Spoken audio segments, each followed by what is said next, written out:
नमस्कार दोस्तों, कैसे हैं आप सभी। आप सभी का मैं आपके मंच the success point at the rate पे शानदार महत्वपूर्ण टॉपिक पे एक बार फिर से आपका स्वागत करता हूं। दोस्तों बहुत ही शानदार, बहुत ही लाजवाब सेशन होने वाला है। बहुत ही प्यारा सेगमेंट होगा आज का। दोस्तों उम्मीद करता हूं कि आप सब पढ़ रहे होंगे, मेहनत कर रहे होंगे। बिल्कुल इसी तरह से पढ़ते रहिए, मेहनत करते रहिए। ईश्वर से मेरी प्रार्थना है कि आप सबका सिलेक्शन हो। दोस्तों जैसा कि आप जानते हैं कि लोक सेवा आयोग, संघ लोक सेवा आयोग या अन्य किसी कॉम्पिटिटिव एग्ज़ाम के लिए the success point at the rate तरह तरह के टॉपिकों को आपके बीच में डिस्कशन करता है ला करके। और हम लोग ने विश्व का भूगोल शुरू किया है, उसका पहले हम डिस्कशन करते हैं, फिर उससे संबंधित हम कुछ इम्पोर्टेंट एमसीक्यू क्वेश्चन को देखते हैं। जैसे कि आपको पता है कि विश्व के भूगोल के अंतर्गत हम लोग ने काफ़ी टॉपिकों को डिस्कशन कर लिया है। 7 महाद्वीप होते प्यारे दोस्तों, उन महाद्वीपों में से हमने काफ़ी महाद्वीप को अध्ययन कर लिया है। आज हम देखेंगे ऑस्ट्रेलिया महाद्वीप के बारे में, जिसको यानी ऑस्ट्रेलिया कंटिनेंट कहा जाता है इंग्लिश में। बहुत ही प्यारा टॉपिक है दोस्तों। उम्मीद करता हूँ कि आप सब साथ देंगे, सपोर्ट करेंगे चैनल का। तो ज़्यादा से ज़्यादा लोगों तक शेयर करें। वीडियो आपको कैसी लगती है कमेंट में ज़रूर बताएं। अगर आप वन लाइनर प्रश्नों को देखना चाहते हैं या और एमसीक्यू क्वेश्चन को देखना चाहते हैं तो आप मेरे प्लेलिस्ट में जा करके और इम्पोर्टेंट महत्वपूर्ण प्रश्नों को देख सकते हैं। दोस्तों the success point at the rate एक ऐसा मंच है जो आपके लिए काफ़ी प्रयासरत है कि आपको जल्दी सफलता मिल जाए। आप लोग कोशिश करिए कि ज़्यादा से ज़्यादा लोग इस चैनल से जुड़ें, क्योंकि the success point at the rate पूरी कोशिश में लगा है कि आपको आपकी सफलता जल्दी से मिल जाए, और इसीलिए उन महत्वपूर्ण टॉपिकों को आपके बीच में लेकर आते हैं जिससे कि आप अपने लक्ष्यों के बहुत करीब पहुंच सकते हैं। चलिए शुरू करते हैं। शुरू करने से पहले एक बार फिर से गुजारिश कि अगर आपने चैनल को सब्सक्राइब नहीं किया है तो सब्सक्राइब करें, बेल आइकन ऑन कर दें ताकि नोटिफिकेशन मिलती रहे। चलिए शुरू करते हैं। देखते हैं विश्व के महाद्वीप के अंतर्गत ऑस्ट्रेलिया महाद्वीप के बारे में। आइए देखते हैं।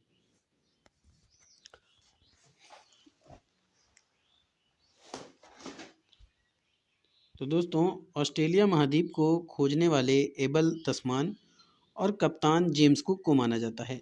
यानी कि जो ऑस्ट्रेलिया महाद्वीप थी उसकी खोज किसने की थी? एबेल तस्मान ने की थी और कप्तान जेम्स कुक ने की थी। जय हिंद महासागर और प्रशांत महासागर, यानी कि हिंद महासागर और प्रशांत महासागर से घिरा हुआ है। कौन? ऑस्ट्रेलिया महाद्वीप जो है वो आपके हिंद महासागर, प्रशांत महासागर से घिरा महाद्वीप है।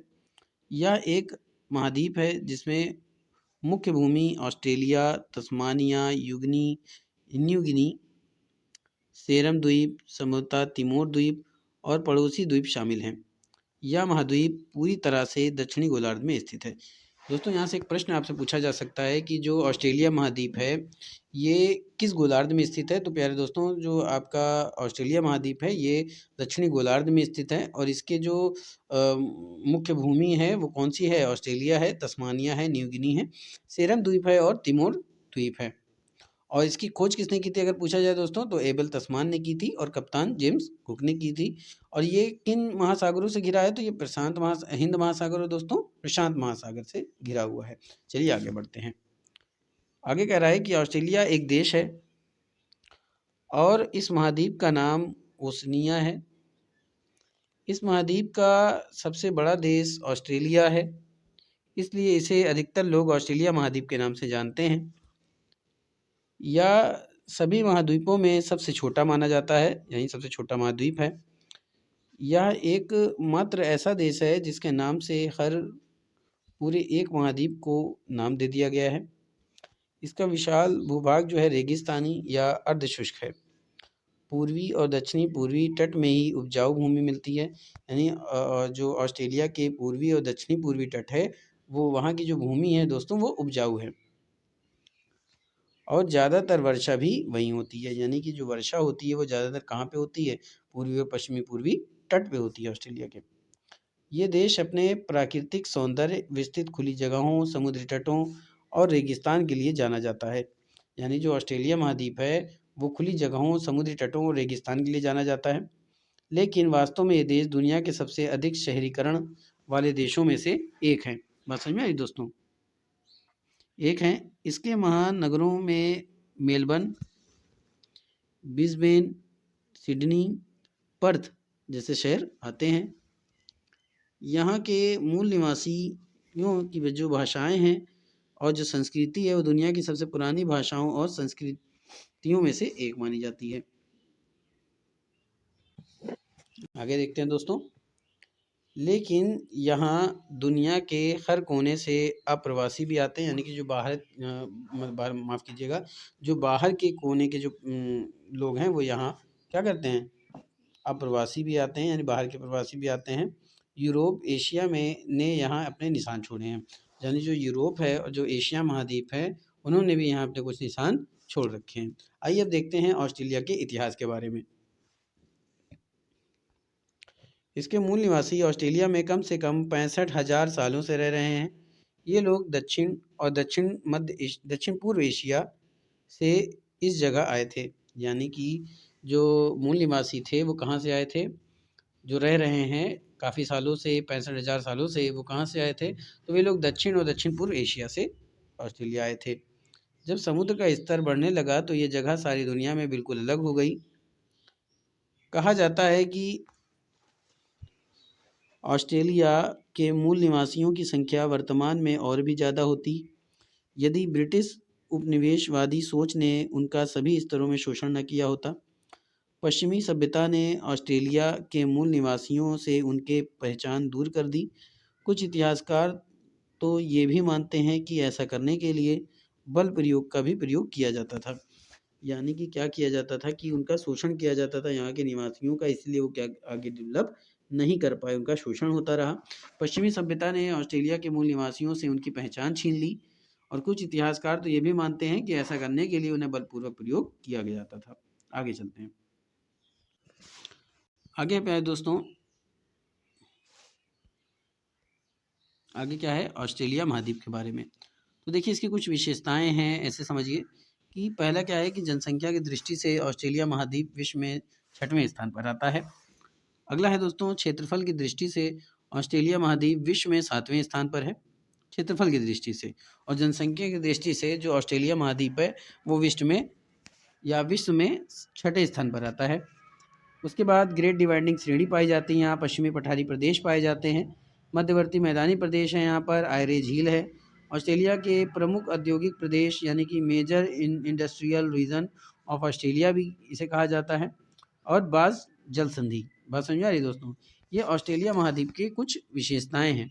बात समझ में आ रही है, ये सब विशेषताएं हैं। चलिए आगे चलते हैं। बात समझ में आ रही है दोस्तों। अब बात की जाएगी ग्रेट डिवाइडिंग रेंज के बारे में, उसकी स्थिति, उसके प्रकार और उसकी विशेषताओं के बारे में आइए देख लेते हैं। स्थिति की बात करें तो ग्रेट डिवाइडिंग श्रेणी ऑस्ट्रेलिया के पूर्वी भाग में स्थित है, यानी जो ग्रेट डिवाइडिंग श्रेणी है या ग्रेट डिवाइडिंग सीरीज है वो कहाँ है, ऑस्ट्रेलिया के पूर्वी भाग में स्थित है। प्रकार की बात करें दोस्तों तो ग्रेट डिवाइडिंग श्रेणी एक प्राचीन वलित पर्वत है, यानी जो ग्रेट डिवाइडिंग श्रेणी है वो क्या है, एक प्राचीन वलित पर्वत है। विशेषताएं देख लेते हैं किसकी, ग्रेट डिवाइडिंग रेंज की। तो स्नोई पर्वतीय क्षेत्र में ग्रेट डिवाइडिंग श्रेणी की सबसे ऊंची चोटी कायुस्को है। बात याद रखिएगा, ग्रेट डिवाइडिंग श्रेणी की सबसे ऊंची चोटी जो कोसियुस्को है वो कहाँ, किस क्षेत्र में स्थित है, तो वो स्नोई पर्वतीय क्षेत्र में स्थित है। दोस्तों यहाँ से भी काफ़ी प्रश्न बन सकते हैं कि जो आपके ग्रेट डिवाइडिंग जो श्रेणी है वो उसकी सबसे ऊंची चोटी कौन सी है, तो कोसियुस्को हो जाएगी। और कोसियुस्को किस स्थान पर स्थित है, तो ये स्नोई पर्वतीय क्षेत्र में स्थित है। आगे चलते हैं। स्नोई पर्वतीय क्षेत्र ग्रेट डिवाइडिंग श्रेणी में भी स्थित है। जो स्नोई पर्वतीय क्षेत्र है वो ग्रेट डिवाइडिंग श्रेणी में ही स्थित मानी जाती है। आगे बात करें तो ग्रेट डिवाइडिंग श्रेणी के पूर्वी ढाल पर भारी वर्षा होती है, यानी जो ग्रेट डिवाइडिंग श्रेणी की जो पूर्वी ढाल है उस पर काफ़ी मात्रा में वर्षा होती है। नदियों की बात करें तो ग्रेट डिवाइडिंग श्रेणी से मर्रे नदी, डार्लिंग नदी तथा मर्रूम बिजी नदी का उद्गम होता है। यानी कि जो ग्रेट डिवाइडिंग रेंज है उससे आपकी कौन सी नदियाँ निकलती हैं, मर्रे रिवर, डार्लिंग रिवर यानी कि डार्लिंग नदी तथा मरुबिजी नदी का उद्गम होता है, यहीं बनती है। आगे चलते हैं। अब बात करते हैं दोस्तों पश्चिमी पठारी प्रदेश की, इसकी भी स्थिति, प्रकार और विशेषताएं देख लेते हैं। तो स्थिति की बात करें तो पश्चिमी पठारी प्रदेश ऑस्ट्रेलिया के पश्चिमी भाग यानी वेस्टर्न पार्ट ऑफ ऑस्ट्रेलिया में स्थित है। प्रकार की बात करें दोस्तों तो पश्चिमी पठारी जो प्रदेश है वो एक पुराने पठारी प्रदेश हैं, यानी कि बहुत पुराने पठारी प्रदेश माने जाते हैं। विशेषता की बात करते हैं, आइए देख लेते हैं। तो पहला क्या है कि पश्चिमी पठारी प्रदेश जो है वो ऑस्ट्रेलिया के लगभग 2/3 भाग में फैला हुआ है। अगला है पश्चिमी पठारी प्रदेश सील्ड का उदाहरण है। अगला है खनिज, पश्चिमी पठारी प्रदेश से निम्नलिखित खनिज मिलते हैं, यानी जो पश्चिमी पठारी प्रदेश है उससे काफ़ी मात्रा में खनिज मिलते हैं। पहला है लॉयस्क, तो पिलबरा, जो पिलबरा है ऑस्ट्रेलिया में, उससे क्या मिलता है? लॉयस्क मिलता है। सोना की बात करें तो कालगुरली तथा कुलगर्डी से सोने मिलते हैं। हीरे की बात करते प्यारे दोस्तों तो किमबरले से हीरा मिलता है। और यूरेनियम की बात करें तो डार्विन से यूरेनियम मिलता है। डार्विन एक जगह है दोस्तों जिससे यूरेनियम मिलता है, जैसे किमबरले की खान है वहाँ से हीरा मिलता है। कालगुरली और कुलगार्डी की बात करें तो वहाँ से सोना मिलता है दोस्तों। और पिलबारा की बात करें तो इससे हमें क्या मिलता है? अयस्क मिलता है, लौह अयस्क मिलता है। पश्चिमी पठारी प्रदेश में शुष्क परिस्थितियाँ शून्य मानी जाती हैं दोस्तों, ये भी याद रखिएगा कि ऑस्ट्रेलिया का एक ऐसा प्रदेश है जहाँ पे शुष्क परिस्थितियाँ पाई जाती हैं। तो शुष्क परिस्थितियाँ शून्य पाई जाती हैं, वह शुष्क परिस्थितियाँ नहीं पाई जाती। तो ऐसा स्थान कौन सा है? पश्चिमी पठारी प्रदेश। आइए आगे चलते हैं। पहले दोस्तों मरुस्थल की बात करें तो पश्चिमी पठारी प्रदेश में निम्नलिखित मरुस्थल स्थित है। पहला है ग्रेट सैंडी मरुस्थल। दोस्तों यहाँ से काफ़ी प्रश्न पूछे जा सकते हैं, जैसे कि ग्रेट सैंडी मरुस्थल कहाँ स्थित है, ग्रेट विक्टोरिया मरुस्थल कहाँ स्थित है, गिब्सन मरुस्थल, सिम्पसन मरुस्थल और तनामी मरुस्थल कहाँ स्थित है। तो पहले दोस्तों ये जो 5 प्रकार के आपके मरुस्थल दे रहे हैं ये सब ऑस्ट्रेलिया में स्थित हैं। आगे चलते हैं।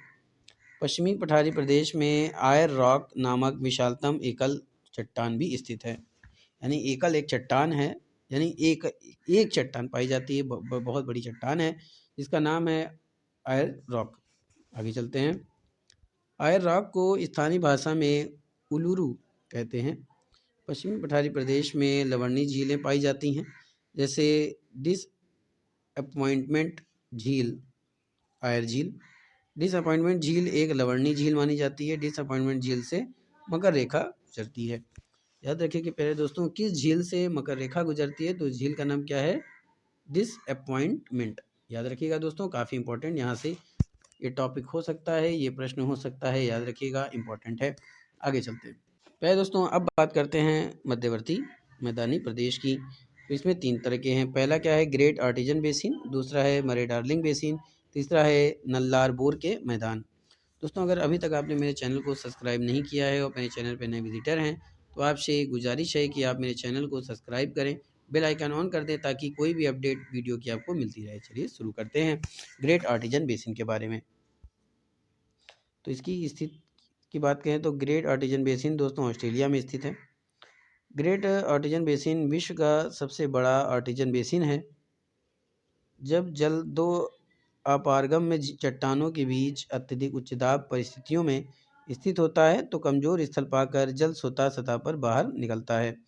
ग्रेट आर्टिजन बेसिन में जल का पुनर्भरण पूर्वी पर्वतीय प्रदेश में से होते हैं तथा पश्चिमी मरुस्थलीय क्षेत्र में से निकलता है। याद रखिएगा दोस्तों, जो ग्रेट आर्टिजन बेसिन में जो जल का पुनर्भरण होता है वो पूर्वी पर्वतीय प्रदेश से होता है, जबकि इसका जो निकलना होता है वो पश्चिमी मरुस्थलीय क्षेत्र से होता है। अन्य नाम की बात करें तो ग्रेट आर्टिजन बेसिन को पाताल तोड़ कुआं या उत्स्रुत कूप भी कहते हैं। बात समझ आ रही है? उत्स्रुत कूप भी कहा जाता है इसको, ग्रेट आर्टिजन बेसिन को किस नाम से? पाताल तोड़ के नाम से भी जानते हैं और उत्स्रुत, ठीक है, उत्स्रुत कूप भी कहते हैं। चलिए आगे चलते हैं दोस्तों। आगे है प्यारे दोस्तों मरे डार्लिंग बेसिन के बारे में, इसी स्थिति देख लेते हैं। तो मरे डार्लिंग बेसिन ऑस्ट्रेलिया के दक्षिण पूर्वी भाग में स्थित है। प्रकार की बात करें तो मरे डार्लिंग बेसिन एक मैदानी प्रदेश है। निर्माण की बात करें तो मरे डार्लिंग बेसिन का निर्माण मर्रे तथा उसकी सहायक नदियों द्वारा किया जाता है। यानी जो मरे डार्लिंग बेसिन का निर्माण है वो मरे डार्लिंग बेसिन का निर्माण मर्रे नदी तथा सहायक नदियों के द्वारा होता है। विशेषता की बात करें दोस्तों तो मरे डार्लिंग बेसिन क्षेत्र कृषि के लिए उपयोगी माना जाता है। अगला है मरे डार्लिंग बेसिन को ऑस्ट्रेलिया का खदानन का कटोरा कहा जाता है, यानी कि जैसे चीनी का कटोरा क्यूबा को कहा जाता है दोस्तों, तो ऑस्ट्रेलिया का के खदान का कटोरा कहा जाता है किसको? यानी फूड ऑफ बॉयल कहा जाता है किसको? ऑस्ट्रेलिया के मरे डार्लिंग बेसिन को। अगला पॉइंट इंपॉर्टेंट है दोस्तों, मरे डार्लिंग बेसिन में डाउन्स नामक शीतोष्ण घास के मैदान पाए जाते हैं। अगर आपसे कोई मिलान में ऑप्शन आ जाए कि मरे डार्लिंग बेसिन में कौन सा नामक शीतोष्ण घास का मैदान स्थित है, तो वो डाउन्स है। जैसे हम लोग जानते हैं ना कि डाउन्स कहाँ स्थित है, ये डाउन्स ऑस्ट्रेलिया में स्थित है। चलिए आगे चलते हैं। अगला है प्यारे दोस्तों नल्लार बोर के मैदान। इसकी स्थिति देख लेते हैं। तो नल्लार बोर के मैदान ऑस्ट्रेलिया के दक्षिण भाग यानी कि साउथर्न पार्ट ऑफ ऑस्ट्रेलिया में स्थित है। विशेषता की बात करें तो नल्लार बोर के मैदान में अर्ध शुष्क परिस्थितियाँ पाई जाती हैं। अगला है कि अर्ध शुष्क परिस्थितियाँ पाए जाने के कारण नल्लार बोर के मैदान में छोटे पेड़ पौधों का विकास होता है, अर्थात शुष्क परिस्थितियों के कारण यहाँ बड़े पेड़ नहीं पाए जाते हैं। ऐसे समझिए कि ऐसा कौन सा स्थान है जहाँ पर बड़े पेड़ नहीं पाए जाते हैं, वो अर्धशुष्क परिस्थितियों के कारण है, जो नल्लार बोर के मैदान की बात की जा रही है। अगला है कि नल्लार बोर के मैदान चूना पत्थर से बने होते हैं। अगला पॉइंट है कि चूना पत्थर की चट्टानों से बनने के कारण नल्लार बोर के मैदानों में पथरीला क्षेत्र भी पाया जाता है। अगला पॉइंट है पथरीला क्षेत्र पाए जाने के कारण नल्लार बोर के मैदान कृषि के लिए उपयोगी नहीं होते हैं। याद रखिएगा दोस्तों, जो कृषि के लिए उपयोगी मैदान होते हैं उसमें किसी भी प्रकार का पथरीला क्षेत्र नहीं पाया जाता है। चलिए आगे चलते हैं, बात करते हैं दोस्तों आयरे झील के बारे में।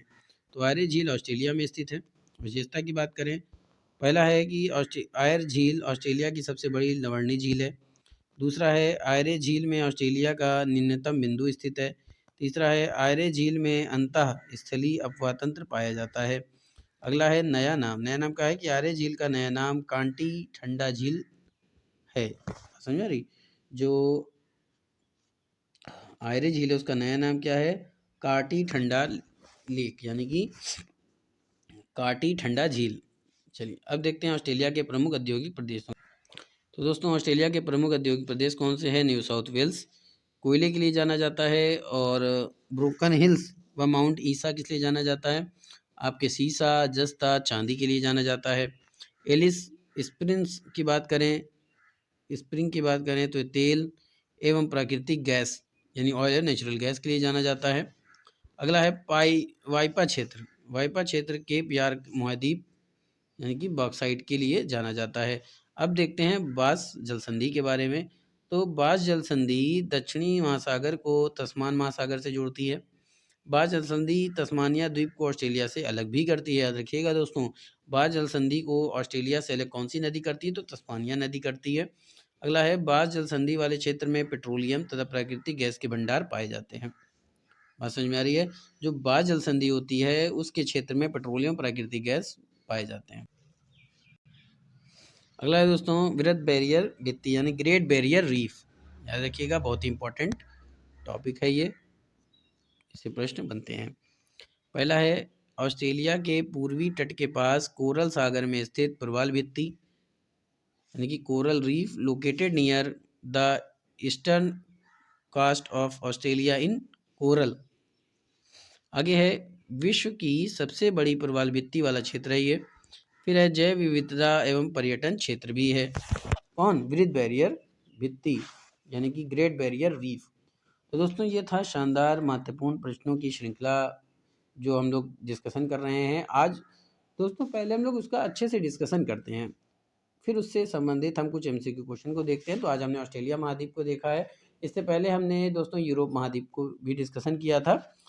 तो ये था आज का शानदार महत्वपूर्ण प्रश्नों की श्रृंखला। उम्मीद करता हूँ कि आपको पसंद आया होगा।